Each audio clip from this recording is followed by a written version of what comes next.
ஆதரவு அளிக்குமாறு தாவேகே சார்பில் எந்த அழைப்பும் இதுவரை வரவில்லை என்று தமிழக இடதுசாரி கட்சிகள் தெரிவித்துள்ளனர். இது தொடர்பாக சென்னையில் செய்தியாளர்களிடம் பேசிய மார்க்சிஸ்ட் மாநில செயலாளர் பே. சண்முகம், தாவேகே முதலில் தங்களது நிலைப்பாட்டை தெரிவிக்க வேண்டும் என கூறினார். ஆதரவு அளிக்குமாறு தாவேகே சார்பில் கேட்ட பிறகுதான் மாநில குழு கூட்டி அது குறித்து முடிவெடுக்கப்படும் என்று தெரிவித்தார். பெரும்பான்மை கட்சி என்கிற முறையில் அவர்களுக்குத்தான் அந்த சட்டப்படியான வாய்ப்பு என்பது இருக்கிறது. அவர்கள் என்ன செய்ய போகிறார்கள் என்பது தெரியவில்லை. அவர்களுடைய நிலைப்பாட்டை அவர்கள் வெளிப்படையாக சொன்னதற்கு பிறகு என்ன நிலைப்பாடு எடுப்பது என்பது நாங்கள்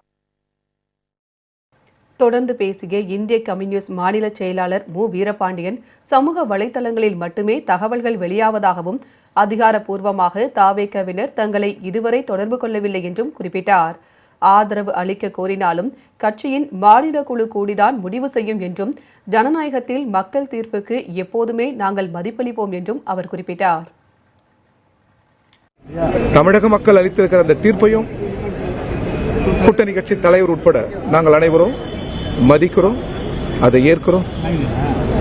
எது எப்படி இருந்தாலும் தமிழ்நாட்டில் ஜாதி மத சக்திகளுக்கும் வகுப்பாத சக்திகளுக்கும் இடமில்லை என்று மிக தெளிவாக தங்கள் பண்பு சூழலுக்கு ஏற்பவாறு, தங்கள் வாழ்வியல் சூழலுக்கு ஏற்பவாறு தமிழக மக்கள் அளித்திருக்கிற இந்த தீர்ப்பை வரவேற்கிறோம்.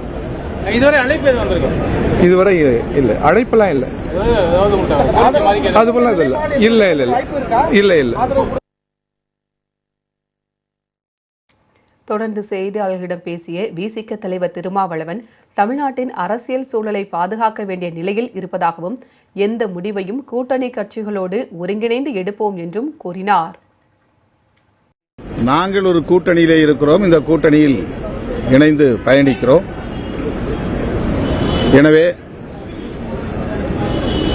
தமிழ்நாட்டின் அரசியல் சூழலை, சமூக நீதி அரசியல் சூழலை பாதுகாக்க வேண்டும் என்பதில் குறியாக இருக்கிறோம், உறுதியாக இருக்கிறோம்.